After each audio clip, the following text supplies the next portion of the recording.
warahmatullahi wabarakatuh. Waalaikumsalam warahmatullahi wabarakatuh. Selamat pagi semuanya. Pagi, Bu. Bagaimana kabar anak ibu hari ini? Baik. Alhamdulillah. Hadir semua ya? Ya, Bu. Oke, baiklah. Sebelum kita mulai belajar, ibu mau Arif pimpin doa dulu sebelum belajar ya, Nak? Oke. Berdoa mulai. Selesai. Amin. Alhamdulillah. Nah, hari ini kita akan belajar pembelajaran IPS, Ilmu Pengetahuan Sosial, yang mana materinya itu adalah tentang gejala alam yang terjadi di Indonesia dan negara tetangga. Nah, tujuan pembelajaran kita hari ini yaitu anak ibu mampu memahami apa itu gejala alam yang terjadi di Indonesia dan negara tetangga. Oke, sebelum kita mulai pembelajaran kita pada hari ini, ibu mau mereview kembali pembelajaran kita minggu lalu. Nah, minggu lalu kita sudah belajar tentang pengertian dari gejala alam itu apa. Nah, ada yang masih ingat? Oke, sekarang sama-sama ya, kita ingat kembali. Nah, gejala alam itu adalah suatu peristiwa yang terjadi dan disebabkan oleh alam itu sendiri maupun oleh tangan manusia atau kejahilan manusia. Nah, itu adalah pengertian dari gejala alam yang sudah kita singgung minggu lalu. Nah, hari ini akan kita lanjutkan, yaitu tentang gejala alam yang terjadi di Indonesia dan negara tetangga. Oke, bisa ibu lanjutkan? Ari, bisa ibu lanjutkan? Oke, nah sekarang coba perhatikan poin-poin ibu. Nah, gejala atau peristiwa alam di Indonesia dan negara-negara tetangga. Oke, ibu mau meminta Arif untuk mengingat kembali kira-kira gejala alam apa saja atau peristiwa alam apa saja yang pernah terjadi atau yang pernah Arif alami. Contohnya seperti apa?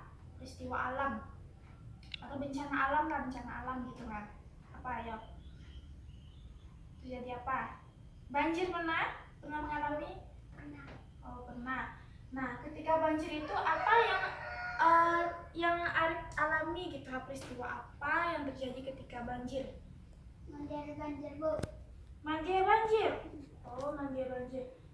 Oke, karena anak-anak ibu mungkin sedang asik bermain ya. Oke, nah jadi banjir itu sebenarnya airnya itu tidak bersih ya, Nak. Jadi jangan sering-sering mandi air banjir itu. Nah, banjir itu terjadi karena ada beberapa faktor. Nah, diantaranya banjir itu dapat disebabkan oleh tangan manusia. Nah, seperti apa? Ayo, kenapa bisa terjadi banjir? Ayo, mungkin Arif dulu pernah buang sampah sembarangan tidak? Tidak.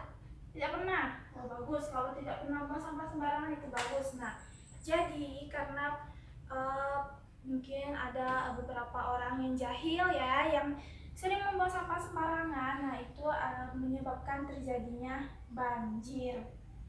Oke, Arif bagus tidak pernah membuang sampah sembarangan ya. Oke, bagus, dipertahankan. Karena banjir itu juga dapat merugikan kita, ya kan? Seperti main-main air tadi, nanti bisa gatal-gatal. Nah, bisa menyebabkan penyakit. Oke, kita lanjutkan ya. Nah, jadi sekarang ada bencana alam itu yang terjadi karena dua faktor. Nah, faktor yang pertama itu terjadi karena alam. Nah, ini coba dilihat slide PowerPoint Bu. Yang pertama, ini ada gempa bumi, itu terjadi karena alam, ya, karena terjadinya pergerakan lempeng atau penabrakan lempeng bumi. Nah, terjadilah gempa bumi. Itu adalah faktor dari alam. Yang kedua itu ada tsunami. Nah, ada pernah lihat tsunami? Tidak pernah. Nah, tsunami itu berasal dari bahasa Jepang. Nah, tsunami itu seperti gambar ini. Airnya besar ya, tidak seperti banjir. Wah, banjir airnya kecil. Kalau tsunami ini airnya besar dan dapat menyapu semua yang ada di dekat sana. Nah, tsunami ini pernah terjadi di Indonesia. Yang tsunami hebat itu sekitar tahun 2004 yang ada di Aceh. Nah, Arif sudah lahir pas itu? 2004? Belum. Nah, jadi belum pernah lihat tsunami ya. Oke, selanjutnya itu ada gunung meletus. Nah, Arif pernah lihat gunung meletus? Sudah pernah melihatnya? Belum, Bu. Oh, belum. Nah, seperti ini ya gambarnya gunung meletus itu. Nah, gunung meletus ini merupakan bencana alam yang terjadi atau yang disebabkan oleh faktor alam. Itu karena gunung itu, magma dari gunung itu keluar dari gunung itu. Nah, yang menyebabkan gunung meletus. Nah, selanjutnya itu ada angin topan atau angin ribut. Nah, angin topan atau angin ribut ini juga merupakan gejala alam atau peristiwa alam yang terjadi oleh faktor alam. Karena itu terjadi karena faktor angin, pergerakan angin yang menyebabkan terjadinya angin topan atau angin ribut. Oke, selanjutnya itu ada banjir. Nah, seperti yang sudah kita bahas di awal tadi, banjir ini juga karena penyebabnya akan ada dua faktor. Ada dari faktor alam dan faktor manusia.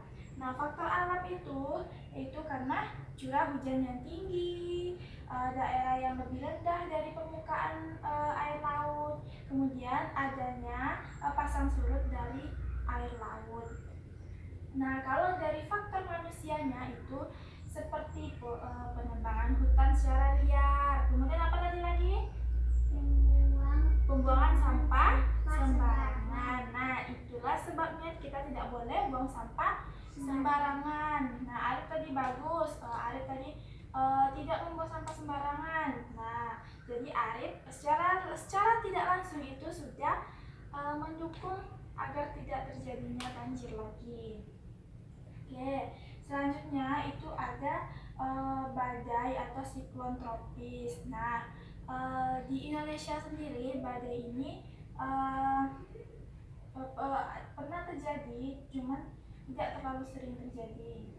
Nah, selanjutnya itu peristiwa alam yang terjadi karena perilaku manusia. Nah, tadi karena alam ya, sekarang karena manusia. Yang pertama itu ada penebangan hutan secara liar. Nah, penebangan hutan secara liar ini apa yang akan terjadi kalau ada penebangan hutan secara liar? Pertama bisa terjadi banjir. Nah, bisa jadi banjir. Yang kedua tanah longsor. Nah, dan masih banyak lagi bencana alam yang dapat terjadi akibat dari penebangan hutan secara liar.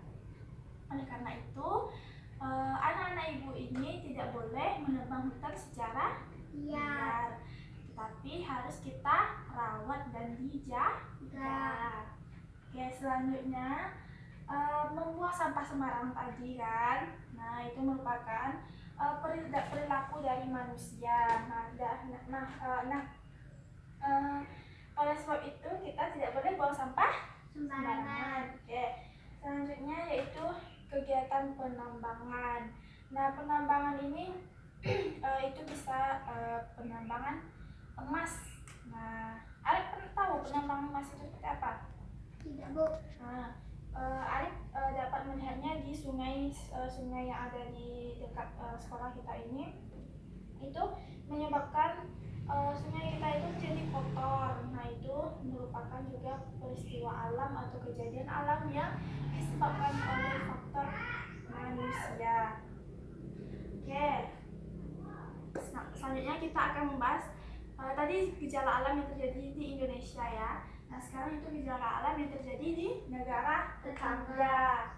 Nah, yang pertama itu di negara tetangga kita itu juga pernah terjadi gempa bumi dan tsunami. Di Indonesia juga tadi sudah pernah terjadi ya gempa bumi dan tsunami.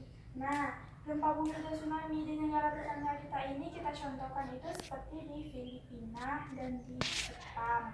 Nah, di sana pernah terjadi juga gempa bumi dan tsunami tadi. Yang kedua, gunung meletus. Nah, di Indonesia di negara kita ini gunung meletus itu sangat sering terjadi karena di Indonesia ini banyak sekali gunung Merapi, anak-anak gunungnya itu kan. Nah, di negara tetangga kita itu juga pernah terjadi gunung meletus itu. Tetapi di negara Brunei Darussalam dan Singapura itu tidak pernah terjadi karena di sana tidak ada gunung Merapi, jadi di sana tidak terjadi gunung meletus. Nah, selanjutnya itu banjir. Nah, banjir ini selain di negara kita bisa dikatakan sangat langganan banjir ya, Nah, selain di negara kita, di negara tetangga kita juga pernah terjadi banjir. Nah, banjir ini merupakan bencana alam yang memang sering terjadi di beberapa negara. Ya karena tadi faktor alam dan faktor manusia yang dapat menyebabkannya. Terutama faktor manusia ini yang membuang sampah sembarangan atau penebangan hutan secara liar tadi yang dapat menyebabkan atau dapat memicu terjadinya banjir. Oke, bisa Ibu lanjutkan, Tin? Bisa. Oke, selanjutnya itu ada siklon tropis atau badai. Nah, tadi Ibu sudah bilang kalau di Indonesia itu badai lumayan jarang terjadi. Tetapi di negara-negara tetangga kita atau negara-negara lain itu badai atau siklon tropis ini sering terjadi. Nah, tetapi di berbagai negara seperti di Filipina, di Myanmar, atau di negara-negara lain itu penyebutannya berbeda. Nah, seperti ini di Filipina itu disebut dengan typhoon. Nah, di Myanmar itu disebut dengan siklon tropis Nargis. Dan di beberapa negara lainnya itu juga berbeda juga cara pengucapan atau namanya yang berbeda. Tapi intinya itu adalah peristiwa alam badai atau siklon tropis. Oke, yang terakhir itu ada El Nino dan La Nina. Nah, El Nino dan La Nina itu bisa dikatakan hampir tidak pernah terjadi di Indonesia. Tetapi El Nino dan La Nina ini itu pernah terjadi di negara-negara lainnya selain Indonesia ya. Nah, jadi El Nino ini adalah gejala menghangatnya temperatur permukaan air laut di atas rata-rata. Nah, ini bisa kita sebut dengan seperti kekeringan atau pemanasan yang melebihi rata-rata. Yang kedua itu ada La Nina. La Nina ini kebalikan dari El Nino. Nah, La Nina ini menyebabkan hujan lebat, badai tropis, dan banjir. Atau bisa kita sebut dengan curah hujan yang sangat tinggi pada saat itu sehingga bisa menyebabkan kebanjiran. Nah, oke. Kira-kira sampai sini pembelajaran kita hari ini. Mari kita simpulkan bersama. Nah, dari pembahasan kita yang sudah kita bahas beberapa menit yang lalu, Ibu mau anak Ibu bantu juga untuk menyimpulkan pembelajaran kita hari ini. Nah, ya kira-kira apa kesimpulan pembelajaran kita hari ini? Kita membahas tentang gejala IPS. Ya, tentang belajar IPS tentang gejala alam. Nah, gejala alam itu tadi adalah peristiwa yang terjadi yang disebabkan oleh faktor alam maupun faktor manusia. Nah, contohnya tadi faktor alam itu adalah banjir, gunung meletus, terus tsunami. Nah, tsunami. Kemudian ada banjir ya, banjir tadi sudah ada badai. Nah, kemudian karena faktor manusia tadi ada penebangan hutan secara liar. Nah, penebangan hutan secara liar. Kemudian banjir tadi juga termasuk faktor dari manusia juga bisa terjadi. Kemudian juga ada penambangan secara liar. Nah, dari pembelajaran ini sudah bisa dipahami? Sudah, Bu. Oke, sudah. Alhamdulillah. Ibu mau anak ibu belajar lagi ya di rumah tentang gejala alam yang pernah terjadi di Indonesia maupun negara-negara lainnya tadi. Di review kembali di rumah ya. Oke, untuk pembelajaran selanjutnya, ibu mau anak ibu baca-baca sedikit itu bagaimana cara mengatasi apabila terjadi bencana di negara kita terutama ya. Nah, jadi ibu mau bagaimana cara mengatasi bencana alam. Nah, itu ya untuk pembelajaran selanjutnya. Oke, bisa dipahami? Oke. Untuk penutup, ibu mau ada pimpin doa sebelum setelah belajar. Oke. Berdoa mulai. Berdoa selesai. Amin. Oke, semoga pembelajaran kita hari ini dapat dimengerti, dapat dipahami, dan juga semoga berkah ilmunya. Oke, lebih dan kurang ibu mohon maaf. Ibu sudahi. Assalamualaikum warahmatullahi wabarakatuh. Waalaikumsalam warahmatullahi wabarakatuh.